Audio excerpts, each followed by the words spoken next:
ভাই নৌকা ফুটা হয়ে গেছে, পানি উঠবে, এখন তো আমরা ডুবে যাবো, বাট এরকম কিছু না। এই যে দেখতে পারতেছেন নদীর সৌন্দর্য এবং নদীর ভয়াবহতা দুটাই মানে কি অসাধারণ, ভুলার মতো না। এই মুহুরী নদীর পানি বৃদ্ধি হওয়ার ফলে কিন্তু মানে যে বন্যাটা হয়েছিল, বিশেষ করে এই নদীটার পানি বৃদ্ধি হওয়ার ফলে। এই যে নৌকা চালাইতেছ তুমি আমি তো জানতাম না যে তুমি নৌকা চালাতে পারো, তো মানে কিভাবে শিখলা নৌকা চালানো? Hello guys, welcome to my another video. তো আজকে আমরা যাইতেছি নৌকা ভ্রমণে। এই যে দেখতে পারতেছেন মুহুরী নদী, নদীর নাম হচ্ছে মুহুরী নদী। আর নৌকা নিয়ে আসতেছে হচ্ছে আমার খালাতো ভাই ইমন। এই যে ইয়ান দিয়ে তো দেখা হচ্ছে নদীর মাঝখানে গিয়ে। ওকে, আমরা আস্তে আস্তে নদীর একদম মাঝখানে চলে যাইতেছি। দেখতেই পাচ্ছেন ভিউটা কত অসাধারণ। আর নৌকা চালক হচ্ছে আমাদের ছোট ভাই, আমার খালাতো ভাই ইমন। ইমন, ওয়ালাইকুম আসসালাম। এটা হচ্ছে আমাদের নৌকা, ছোট্ট। আর এখানে দেখতে পাচ্ছেন কতগুলো কারেন্ট জাল, এগুলা নদীতে মানে লাগায় আর কি মাছ শিকার করার জন্য। আর কিছু লাঠি মাটি আছে দেখতে পাচ্ছেন, অ্যাক্সেসরিজ। আর যারা নৌকা সম্পর্কে জানেন তারা তো জানেন, আর যারা জানেন না তাদের সাথে পরিচিত করাই দিতেছি।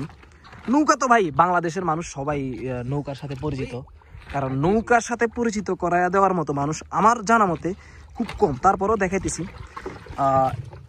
নৌকা হচ্ছে মানে এটা 100% না, 98% হচ্ছে কাঠ দিয়ে তৈরি, ঠিক আছে। আর বাকিগুলো হচ্ছে যেমন এই যে দেখতে পারতেছেন, এই যে কাঠের মাঝখানে যে ফাঁক আছে না, এই যে এগুলাকে মানে সুতি কাপড় দিয়ে ওয়াটারপ্রুফ করা হয় যাতে পানি না ওঠে। তারপরে কিন্তু 100% ওয়াটারপ্রুফ করা সম্ভব হয় না, কারণ কি কাঠের ভিতরে যে সূক্ষ্ম যে ছিদ্রগুলো আছে, ওই সূক্ষ্ম ছিদ্রগুলো দিয়ে পানি উঠে যায়। এই যে দেখতে পাচ্ছেন নৌকাতে এখন বর্তমানে পানি আছে, এগুলো উঠে, এটা স্বাভাবিক। হয়তো বা নতুন যারা আসে তারা দেখলে ভয় পাইতে পারে যে ভাই নৌকা ফুটা হয়ে গেছে, পানি উঠবে, এখন তো আমরা ডুবে যাবো, বাট এরকম কিছু না। এই যে এটা দিয়া পানিগুলো সরাইয়া দেওয়া হয়, এই যে দেখতে পাচ্ছেন এই পানিগুলো সরে যায়, দেন আর কোনো প্রবলেম হয় না।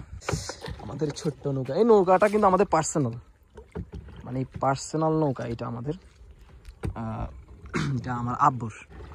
বড় ভাই, এটা হচ্ছে আমার, আমি মজা করতেছি ওর সাথে, আপনাদের সাথে পরিচিত করা দিই। এটা হচ্ছে আমার খালাতো ভাই ইমন। সো জি ভাইয়া বলেন তো, তোমার অনুভূতি কেমন? যে অনুভূতি সুন্দর। এই যে নৌকা চালাইতেছ তুমি আমি তো জানতাম না যে তুমি নৌকা চালাতে পারো, তো মানে কিভাবে শিখলা নৌকা চালানো? নৌকা চালানো তেমন একটা টাফ ব্যাপার না, মানে শিখলা কিভাবে? তোমরা তো শহরে থাকো, তোমাদের এইখানে তো নৌকা নাই, বাট তারপরেও দেখতেছি তুমি খুব ভালো নৌকা চালাইতেছো। মানে কিভাবে সম্ভব, মানে কিভাবে শিখছো, কোথায় ফার্স্ট টাইম চালাইছো? আপনার আব্বু থেকেই শিখছি।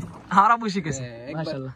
অনেক স্রোত যাচ্ছিল, তো নৌকাটা ওই পাশে ছিল, ওই যে এইখানে, ওই যে ওই পাশে কেউ ছিল না, মানে ওরকম চালানোর মতো। হ্যাঁ, তো আপনার আব্বু ওইখান থেকে আমাকে গাইড করতেছিল, এইভাবে করে এইভাবে। তখন স্রোত ছিল, অনেক স্রোত, মানে ওই যে বর্ষাকালে। হ্যাঁ, আমি অনেক ভয় পেয়েছিলাম, মানে কিভাবে যাবো, মানে একটা ভয় কাজ করে না, মানে নার্ভাস হয়ে গেছিলাম পুরা। তারপর আস্তে আস্তে করতে মানে ওই পাশে। আচ্ছা, মানে তুমি নদীর মাঝখানে ছিলে, আর আমার আব্বু ওই পাশ থেকে শিখিয়ে দিতেছিল যে এইভাবে এই পাশে ছিলাম। আচ্ছা, নদীর এই পাশ থেকে তুমি ওই পাশে যাইবা, তখন তুমি তো চালানো পারো না, মানে নৌকা বাইতে তুমি পারো না, বাট আমার আব্বু শিখিয়ে দিতেছিল যে তুমি এইভাবে করো, এইভাবে করো, দেন তুমি তখন তুমি ওইখান থেকে আস্তে আস্তে মানে শিখে ফেলছো। কেমন, যাক মাশাআল্লাহ। তো দেখতে পারতেছেন আমার খালাতো ভাই কিন্তু খুব ভালোই ড্রাইভ করতেছে, নদীর মাঝখান দিয়ে খুব সুন্দরভাবে চালাইতেছে। কথা না বললে নয়, এই ফেনী নদী, মুহুরী নদী বিশেষ করে, এই মুহুরী নদীর পানি বৃদ্ধি হওয়ার ফলে কিন্তু মানে যে বন্যাটা হয়েছিল, বিশেষ করে এই নদীটার পানি বৃদ্ধি হওয়ার ফলে ফুলকাজি পশুরাম ওইদিকের কথা বাদই দিলাম, ওইদিকের অবস্থা তো আরো ভয়ানক ছিল। আমাদের এদিকে এই নদীটা, এই যে দেখতে পাচ্ছেন আমার পিছনে, এটার নাম হচ্ছে মুহুরী নদী। এই নদীটার পানি বৃদ্ধি হওয়ার ফলে মানে সব ডুবে গেছিল একদম। মানুষের ঘরের ভিতরে এতটুকু পরিমাণ পানি, ঘরের ভিতরে সাঁতার কাটা যাইতেছে এরকম অবস্থা। কেউ আশ্রয় কেন্দ্রে গিয়েছিল, বা কেউ দোতলা বাড়ির উপরে মানে কি নিজের যান প্রাণ নিয়ে মানে অবস্থান করতেছিল, আর শুধু আল্লাহকে ডাকতেছিল, আল্লাহ এই পানি কখন নামবে। দীর্ঘ সেই 7 থেকে 8 দিন পর আল্লাহ পাক রব্বুল আলামিন আমাদেরকে মানে রেহাই দিছে, আমরা সেই পানি থেকে মুক্তি পাইছি, আলহামদুলিল্লাহ। যাক, আল্লাহর কাছে সবসময় দোয়া করি যাতে এরকম পরিস্থিতিতে আল্লাহ পাকে আমাদেরকে আর না ফেলে। সো দেখতে পারতেছেন নদীর সৌন্দর্য এবং নদীর ভয়াবহতা দুটাই মানে কি অসাধারণ, ভুলার মতো না। এই সৌন্দর্যগুলাও ভুলার মতো না, আর যে বন্যাটার ভিতরে যে আমাদেরকে ফালাইছে সেই স্মৃতিগুলো ভাই আজীবন মনে রাখার মতো। এই ছিল আজকের আমাদের ভিডিও। ও ওয়েট আপনাদেরকে আরো একটা জিনিস দেখাবো। হঠাৎ করে এই ফলগুলো চোখে পড়লো, এগুলো কি আসলে খাওয়া যায় কে জানে। এই কত সুন্দর ভাই, লিচুর মতো। এই যে দেখতে পাচ্ছেন লাখ লাখ, মানে কি এটা কি ফল জানে না কেউ, যদি জানে থাকেন মানে যাই না থাকেন তাহলে কমেন্ট করে জানাইবেন আর কি, মানে আসলে এগুলো কি। সো গাইস, ভিডিও শেষে আপনাদেরকে মজার একটি জিনিস দেখাইতে চাই, সেটি হলো এই যে দেখতে পারতেছেন কি সুন্দর একটি মাছা। ঠিক আছে, এটি আমাদের ছোট ভাইরা বানাইছে বসার জন্য, আমরা এখানে মাঝে মধ্যে বসে আড্ডা দিই। আর এখান থেকে সামনের দিকে যদি আপনাদেরকে দেখা দেয়, ও ভাই সাহেব দেখেন কত সুন্দর একটা ভিউ। মানে মাগরিবের সময় বা মাগরিবের পরে এই জায়গাটাকে অসাধারণ লাগে। এখানে বসে যদি আপনার সামনের দিকে তাকান তো আপনার সব দুঃখ কষ্ট মুছে যাইতে বাধ্য। আর বন্ধু বান্ধবের সাথে এখানে বসে আড্ডা দিবেন, দেন সামনে তাকাইবেন, নদীর সৌন্দর্য আপনি উপভোগ করবেন। সেরা না?